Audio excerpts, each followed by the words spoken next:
Can an outpatient practice be on the cutting edge of interventional radiology, or is this reserved for academic centers only? Now, looking at a lot of trials, I can name a number of investigators of influential trials who are based out of outpatient labs. So I don't think it's a hindrance. In some ways, private practice docs can change direction, pivot on a dime, and move faster due to the lack of bureaucracy typically found in larger systems. There are procedures that I do in my freestanding facility which aren't done within a 500-mile radius, including academic medical centers that we compete with.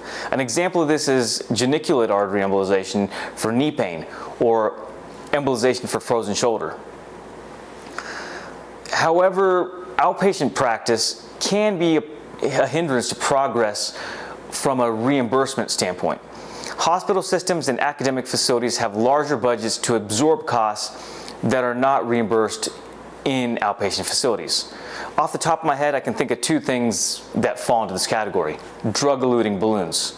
Drug-eluting balloons are not specifically paid for in site of service 11, which is outpatient practice, but can be absorbed within the other costs that a large health system can take on.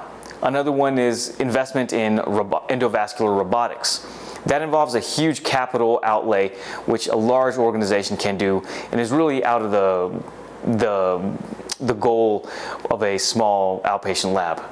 The doctors that I know who are using these newer technologies tend to be in larger institutions. And unless you're willing to invest in a research coordinator, and we haven't, it's sometimes difficult to coordinate study trials.